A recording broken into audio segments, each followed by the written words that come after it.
¿Sabían que en un fresco de Giotto aparece pintado el cometa Halley que visitaría la Tierra en 1986?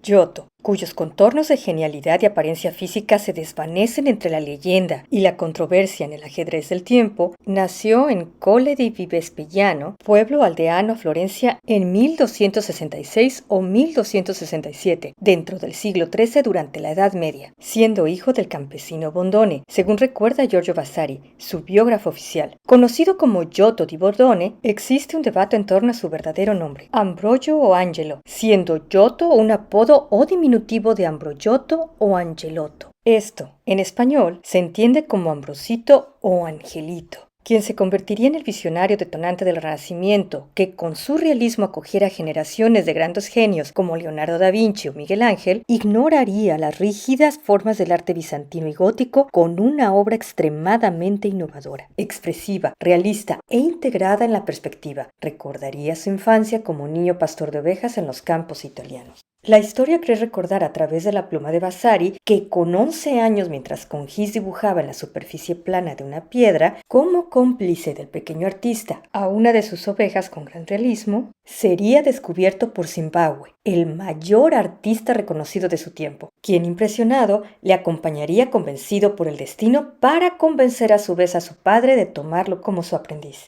Vasari, nacido en 1511, ha sido considerado como uno de los primeros historiadores de arte y autor del término Renacimiento. Célebre además por sus biografías de grandes artistas italianos en su libro Las vidas de los más excelentes pintores, escultores y arquitectos, nombrado en el capítulo de Botticelli en mi canal. Otra versión asegura fervientemente que ya en Florencia, enviado por su padre como aprendiz de un mercader de lanas, el interés por el arte le llevaría a visitar frecuentemente el taller del Gran Zimbabue, donde apresurados artistas colaboraban. La insistencia de sus no esperadas visitas convencerían al maestro a aceptarlo en su taller. Sin embargo, algunos consideran a Pietro Cavallini como su maestro. El inquieto siglo XIII, con sus grandes cambios socioeconómicos, religiosos y políticos, vería el fortalecimiento del complejo sistema feudal, caracterizado por el control de la tierra o feudo sobre vasallos a cambio de protección o apoyo militar a un señor, vasallo a su vez de un noble como pirámide de siervos bajo el rey. El crecimiento de las ciudades, con su desarrollo económico y el nacimiento de una nueva clase social orgullosa y acomodada, la burguesía, conformada por comerciantes, banqueros y profesionales, debilitando a los nobles y empoderando a las monarquías, en un claro cambio de la balanza del poder. Sería testigo además de la Cuarta Cruzada y el saqueo de Constantinopla, el nacimiento de la Orden Franciscana por San Francisco de Asís,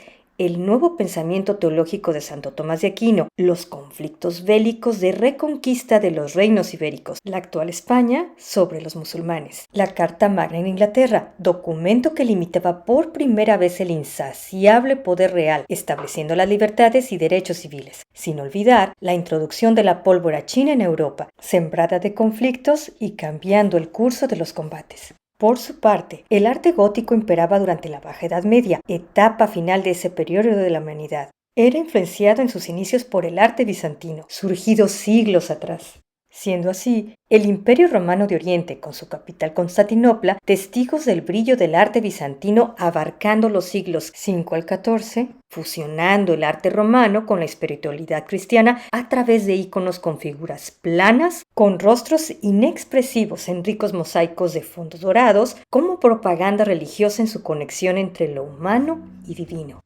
Giotto, sin haber sido presentado a la anatomía, profundidad y perspectiva, se cree se inspiraría en el volumen de la escultura, despertando la vida y la tridimensionalidad de sus personajes, otorgándoles individualidad y espíritu con eternas expresiones dramáticas en ojos rasgados, mientras eran delineados en un colorido volumen, libres de accesorios distractores e interactuando entre sí con el fondo de la perspectiva, una total innovación en la época. Este pionero y natural virtuoso era hogareño, divertido, gran ahorrador, austero pero de naturaleza burlona y limitada. Su carácter espontáneo y sencillo, aunado a una gran conversación, traspasaría las puertas de las estrictas clases sociales, siendo bienvenido entre reyes, hombres de alta cuna y de pueblo, añadiendo así más historias directa o indirectamente con otros personajes que marcaron su tiempo engrosando su valía. Dante Alighieri, poeta florentino, lo mencionaría en el purgatorio de su obra cumbre, La Divina Comedia. en claro convencimiento de su superioridad. Por su parte, Giovanni Boccaccio, quien fallecería 38 años después del maestro, lo recordaría en su libro El Decamerón, otra obra maestra de la literatura mundial, en cuentos que expresan la vida diaria en tiempos de la peste de 1348. La leyenda cuenta que al pintar una paciente mosca sobre la nariz de un retrato, su maestro Zimbabue intentó espantarla con un pincel, solo para sorprenderse momentos después de la insistencia de la terca mosca impregnada como elemento innegable de la pintura. El controvertido Papa Bonifacio VIII, gran cínico, excesivo y amante de lujo, el mismo que proclamaría el primer jubileo cristiano otorgando perdón a los fieles visitantes de las basílicas de San Pedro y San Pablo en el año 1300, testigo del ocaso del manto poderoso de la Iglesia sobre las monarquías europeas. Este se mostraría interesado en el pintor, enviando un mensajero con intención de llevarlo a Roma. Según Vasari, frente a este, Giotto trazaría a mano alzada sobre un lienzo un círculo perfecto en pintura roja, sin la ayuda del compás, añadiendo un mensaje para el Papa. La valía de este trabajo será reconocida. Vasari jura que nacería un proverbio de esta historia, refiriéndose a hombres de gran talento, como «eres más redondo que la O de Giotto», siendo igualmente utilizada con más frecuencia a aquellos olvidados de las gracias, ya que la interpretación de redondo, según el dialecto toscano, era tonto. Más encargos, religiosos en su mayoría, se materializarían en las pinturas que al día de hoy se le atribuyen en la parte alta de la Basílica de San Francisco de Asís. Años más tarde, entre 1297 y 1299, nacerían los bellos frescos de la vida del célebre y humilde santo patrono de Italia, cuya protección se extiende a animales, veterinarios, como profesionales relacionados con bosques y ecologistas. De esa manera, su obra sería innegablemente ligada con la difusión de la vida del querido santo, quien, según la leyenda, podía comunicarse con los animales. La basílica, localizada en las afueras de las murallas de Asís, es una obra maestra del arte medieval, construida en 1228, solo 2 años después de la muerte del humilde monje, convirtiéndose en Patrimonio Mundial de la UNESCO desde el año 2000.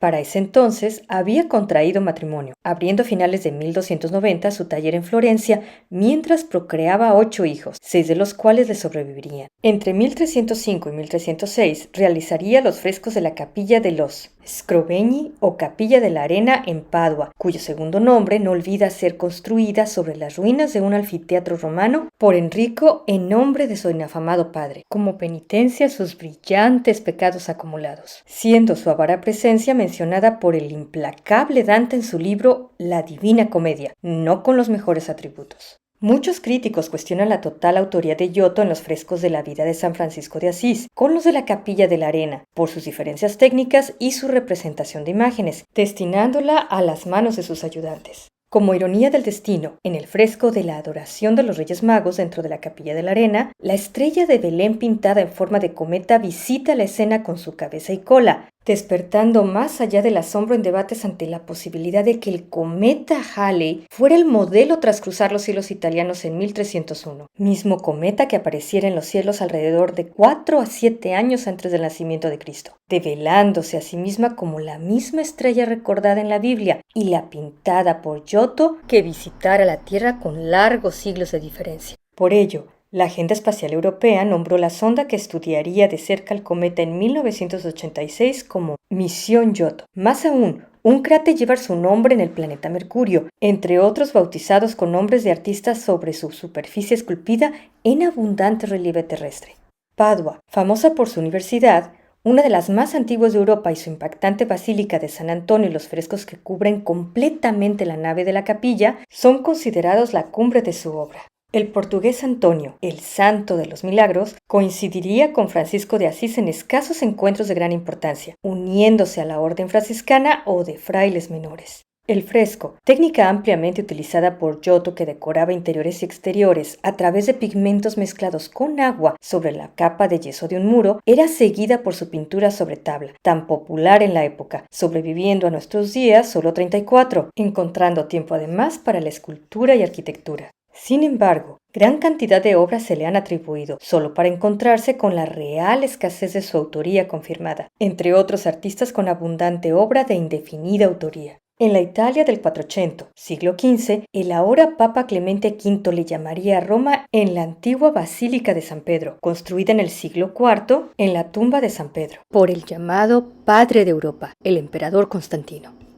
Ahí trabajaría en el tríptico Stefaneschi, uno de los retablos de la Capilla Mayor, y el mosaico de la Navicella, con escasos fragmentos sobrevivientes hoy en día. Este antiguo edificio, ya en ruinas, sería demolido para dar vida en 1506 a la imponente basílica que nos observa impasible como sede universal de la Iglesia Católica. El infortunado papa pasaría la historia por trasladar la cele papal a Aviñón, Francia, y disolver la legendaria poderosa Orden de los Caballeros Templarios, bajo la presión real de Felipe IV de Francia, llamado el Hermoso, pero endeudado y necesitado de dinero, siendo ambos claros destinatarios de la maldición de los templarios, vaticinando sus muertes en menos de un año por el gran maestro, agonizante desde la pira de la hoguera, ya demolí, donde los restos del humo en forma de muerte y leyenda los alcanzaría los meses siguientes, esfumando en pocos años la longeva dinastía de los Capeto, con la muerte de los descendientes del rey, la misma dinastía que cimentara las bases del Estado francés moderno.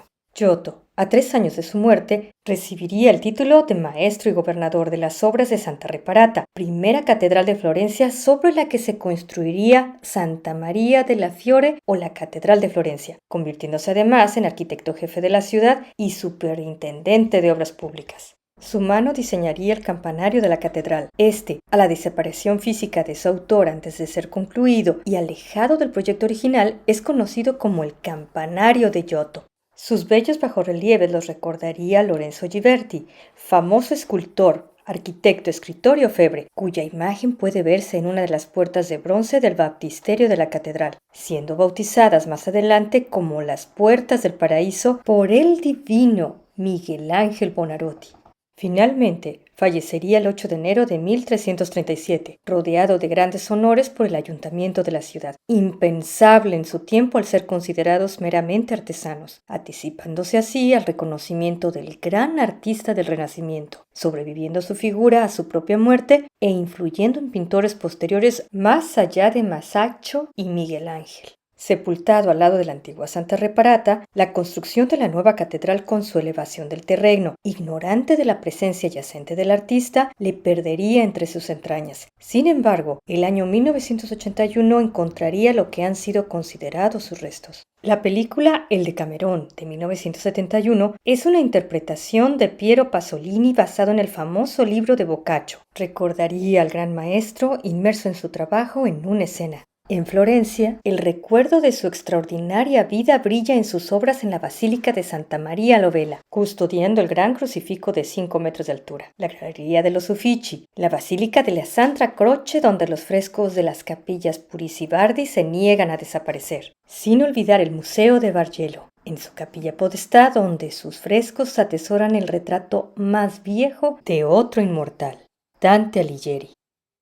Soy Irma Gutiérrez. Gracias por contar con su presencia. Si les gustó el video, denle me gusta, suscríbanse y activen la campanita para recibir notificaciones. Espero haber dibujado una sonrisa en sus rostros.